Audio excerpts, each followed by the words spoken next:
Sihamba phambili indaba namuhla. ICOSATU ikhala ngezingqungquthela ezingasizi ngalutho. Sikhulu isililo kwabadilizwe enkampanini yenkukhu kanti bakhuthaza ubambana bemboni yamatekisi. Unobhala wenyunyana yabasebenzi iCOSATU esifundazweni KwaZulu-Natal uMnumzane Edwin Mkhize uthi akusizi ukuba kubanjwe izingqungquthela kukhulunywe ngodaba lomnotho ekubeni umnotho wakuleli usezandleni zedlanzana. UKhabazela ubekhuluma kanje ingqungquthela yokufukula umnotho wesifundazwe KwaZulu-Natal ebibanjelwe e-Ice-Rink enkabeni yeTheku. UKhabazela nobemela abasebenzi kule ngqungquthela uthi likhulu kakhulu igebe phakathi kwabadla izambane likaPondo kanye nabadla imbuya ngothi. Izinkomba zezibalo zocwaningo lwakamumva zikhomba ukuthi-ke isifundazwe KwaZulu-Natal asenzi kahle kunyuseni komnotho uma uqhathaniswa nesikhathi sangaphambilini. Kule ngqungquthela-ke izinhlaka ezahlukene okubalwa kuzona osomabhizinisi, uhulumeni, umphakathi kanye nabasebenzi nayilapho bekuzophunywa khona nekhambi lokufukula umnotho esifundazweni KwaZulu-Natal. Lokho bemele abasebenzi kule ngqungquthela uMnumzane uEdwin Mkhize ekhuluma-ke nalezi inhlaka ukhale kakhulu ngomnotho ogcina-ke ezandleni zabathile ekubeni kukhona ababhuqwa indlala. Balancing economic growth and redistribution to us as workers is key. No province or country can be taken serious when you have few moving around with fancy cars, but the majority go to bed hungry. And these are the points that we think as workers really we must debate. Because we find that as we are here, some of us are better off. But the most affected people are the people who are out there in rural areas, who are in the townships, wandering in the streets, no jobs, and no food to eat. And we think whatever we are debating here, if we are honest to ourselves, we must ask the question, how do we address Izindabeni ze-1K ze-SNTV kubika umndeni umfowambuze eMashoba Nene eThekwini. uNkosikazi Thandi Ngobese usesebenze iminyaka engaphezulu kwama-40 kwinkampani yenyama yenkukhu iRainbow eseHammersdale entshonalanga yeTheku. Uthi akayizwa ukuthi bazothola uqeqesho lwamakhono ngemuva kokudiliza ekubeni iminyaka isihambile kuye. uNgobese ubekhuluma kanje nethimba lezindaba le-1K ze-SNTV kulandela isiphakamiso sethunyana yabasebenzi bokudla iFood and Allied Workers Union iFAO ngamafuphi ethi imali elinganiselwa kwingxenye yesigidi yona kumele isetshenziswe uqeqesho lamakhono kulabo abasebenzi abadiliziwe. Le nkampani yakwa-Rainbow iyithemba kumphakathi waseHammersdale namaphethelo njengoba-ke iqashe abantu abaningi. Kepha-ke manje kubonakala impilo izoshintsha njenganalokhu-ke isidilize-ke abantu abangaphezulu ku-1300. Lokhu kudilizwa-ke kwabasebenzi kulandela ukuthi le nkampani ithi-ke ayisakwazi ukwenza inzuzo ngenxa yezinkukhu ezisuka ezweni laphesheya zize kuleli ngaphansi kwesivumelwano sohwebo lwe-AGOA. Ibalelwa-ke esigidini imali yesinxephezelo ekhishwe-ke iRainbow ukunika abadiliziwe. Okusho ukuthi kulabasebenzi thintekile noma baphelele umsebenzi. Njengamanje sinemali e1 million eqhamuka enkampanini yakaRainbow. Okuyiyona ke ezosetshenziswa ukusiza labasebenzi. Amakhono kahlukene. Kodwa sithe asifuna ofikayo kuba uyena utshela abasebenzi ukuthi yini azobenzela yona. Kodwa abasebenzi akusuke kubona inhlizweni zabo ukuthi yini abafisa ukuyenza. Kunabanye kade besebenza ohlangothini la maintenance abakhala ngokuthi amaphepha abanawo. So bazokwenza ama-trade test bona. Kube khona abafisa ukwenza lento ebizwa nge-farming. Ukuyofuya izinkukhu lezi zamaqanda, abanye bayotshala, abanye bayofuya izingulube, izimbuzi, inkomo. Nohlelo linjalo. Kube khona abafuna ukuyoshisela welding, plumbing, carpentry. Abanye bathi cha bona babethola izitifiketi zokuthi bayobona ogada ama-security ukuze impilo iqhubeke. Omunye-ke oshayeke kakhulu unkosikazi Thandi Ngobese onabantwana abahlanu nobesesebenzeke iminyaka engaphezu kwama-40 kule nkampani. Nothi-ke lolu hlelo lokuxeshezelwa ngeke lesamsiza ngalutho yena ngoba-ke usemdala. Bengisathi ngiyazama nalapho ukuthi iqhubeke nemfundo. Imfundo iphelile ngaphela ikotishi bengilikhokhela. Njengoba sengihlele ekhaya nje angisenalutho sokuthi isidla izingane kwanele esiswini kanti bisafuna nokuthi icela ukuthi ngiyenzele i-driving angisenayo nalowo mandla ukuthi ngiyenzele i-driving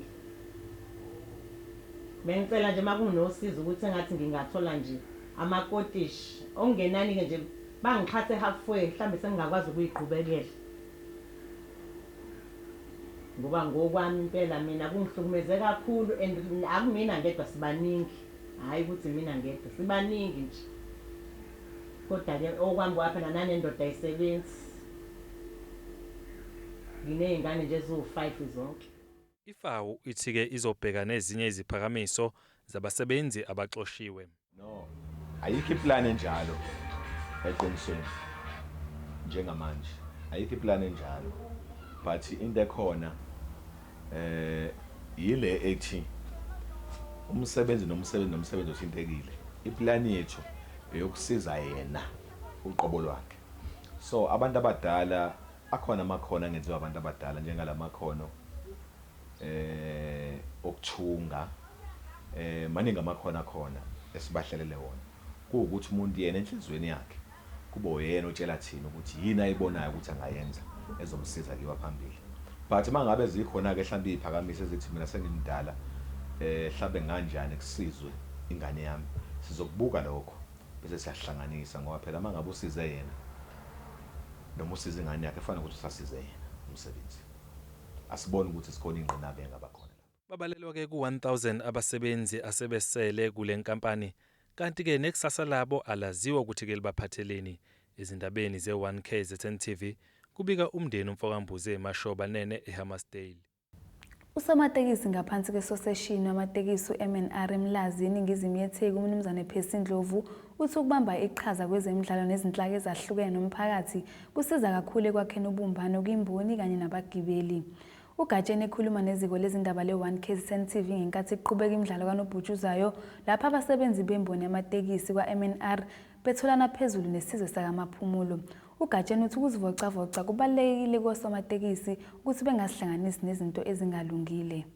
Isikhathi esiningi imboni yamatekisi iyayithatha njengeyabantu abasixhwanguxhwangu nabakhonze udlame kepha manje kubonakala kushintsha lokho njengoba balemboni bebamba iqhaza ezintweni ezahlukahlukene esithuthukisa bona nomphakathi. Lokhu kufakazelwe ilo mdlalo obuphakathi kosomatekisi baseMlazi ngaphansi kwenhlangano ka-MNR kanye nabesizwe sakwamaphumulo ngenhloso yokugqugquzela ubumbano. Lokhuzana ama-games oqala yakha uzwana phakathi ko-drive. Seyilike udriver waseMlazi akwazi azwane nodriver waseClermont noma wakuphi lapha elokhuza khona.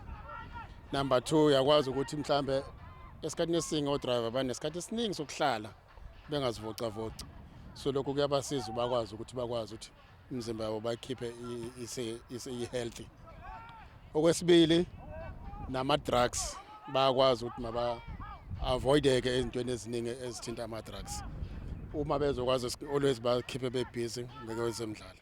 Inhloso yako ukuthi sihlanganise ezinye ibongo njengazonke ezinye ibongo zibukele kuthina zenze lento esiyenzayo sihlangane nezinye ibongo sakho ubuhlobo nezinye ibongo njengoba sidlala no-driver bamatekisi nasomatekisi namhlanje sizama ukuthi sihlakazeke singagcini ngokufocus ebongeni kuphela kodwa sihlanganise ezemidlalo zihlanganise zonke sabantu sikwazi ukuhlangana bese ukuthi enye inhloso ukuthi intsha ibe nesikhathi esiningi ezosichitha kwezemidlalo kungabe ukuthi intsha uzoyithola sigcwele estradini ibhizi nama-drugs ingabe iyayivocavoca ibe fit njengoba nje sifit sinje. Kodwa-ke umyalezo esifisa ukuthumela kubanye abantu engathi zonke ibongo bengafisa ukuthi ihlangane njengathi zenze njengathi zibe nemidlalo sihlangane siphinde sizohlangana khona la siphinde sishaye. Le midlalo ayigcini ngokugqugquzela kuphela kodwa iyayiphindi ilekelela abashayeli ukuba bazivocavoce njengoba isikhathi esiningi behlezi bematasatasa kanti nocwaningo luyasho ukuthi ukuzivocavoca kubalulekile.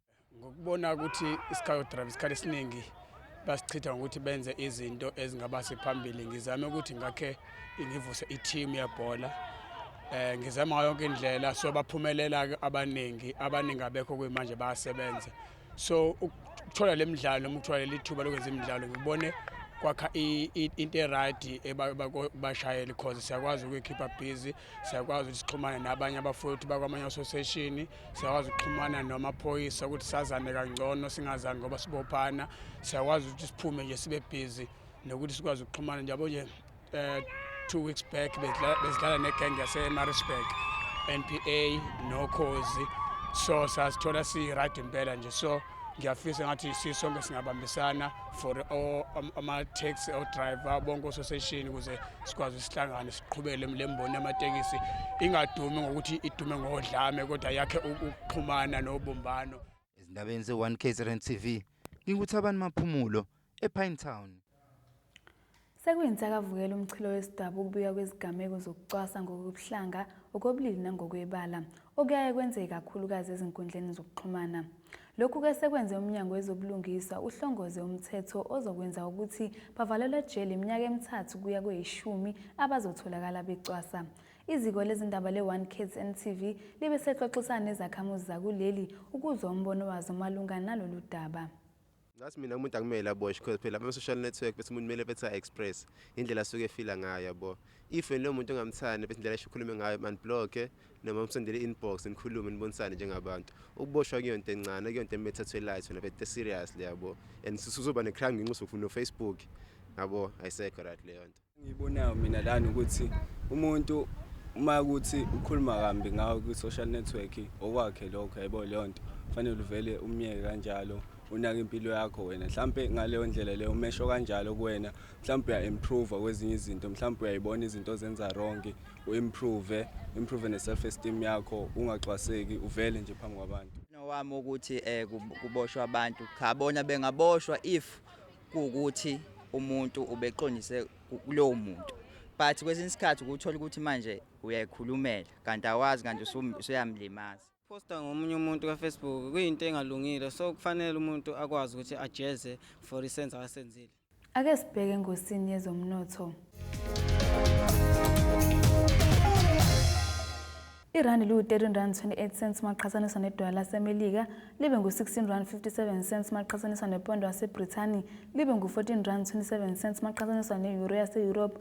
Igolide lona $1,223.57 i-ounce kuthi oil ongahluziwe $56.88 umphongolo. Ake sibheke engosini yezemidlalo.